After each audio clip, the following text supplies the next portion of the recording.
আমাদের স্মারকলিপি মাননীয় প্রধানমন্ত্রীর কার্যালয়ে জমা দিলাম এবং আমরা আশা করব মাননীয় প্রধানমন্ত্রী আমাদের দিক দিয়া বিশেষ বিবেচনা করবেন এবং বিনীত অনুরোধ থাকবে। আমরা খেটে খাওয়া কর্মচারী, গরিব কর্মচারী, আমাদের চলতে খুবই অসুবিধা হচ্ছে।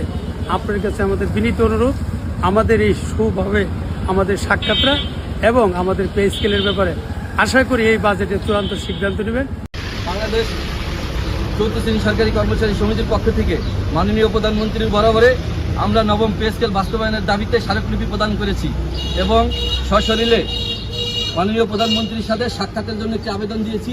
আশা করি নবম পে স্কেলের জন্য সরাসরি মাননীয় প্রধানমন্ত্রীর কাছে আমরা সামনাসামনি আমাদের দাবি উত্থাপন করতে পারব এবং দেশের এই বর্তমান যেই আর্থিক সংকট সরকারি কর্মচারীদের এবং মূল্যস্ফীতি, দেশের দ্রব্যমূল্যের ঊর্ধ্বগতির কারণে এখন কর্মচারীরা দিশাহারা হয়ে গেছে।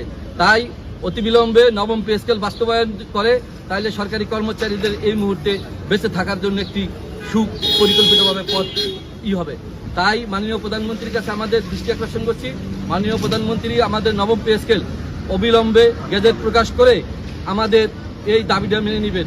আমরা মাননীয় প্রধানমন্ত্রীর কাছে আকুল আবেদন জানাচ্ছি, দেশের এই কাকনি লগ্নে যে ভূমিকা রাখছে সেই ভূমিকার পাশাপাশি সরকারি কর্মচারীদেরও এই মুহূর্তে বেঁচে থাকার জন্য এই নবম পে স্কেল দাবি করছেন।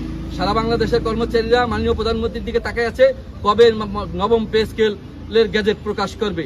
তাই মাননীয় প্রধানমন্ত্রীর কাছে সকল কর্মচারীদের পক্ষ থেকে আগামী বাজেটেই নবম পে স্কেলের গেজেট প্রকাশ করে সরকারি কর্মচারীদের বেঁচে থাকার জন্য একটি পথ আমাদেরকে দেখাই দিবেন। যে মাননীয় প্রধানমন্ত্রী সে আমাদের কর্মচারী বান্ধব এবং বাংলার জনগণের বান্ধব।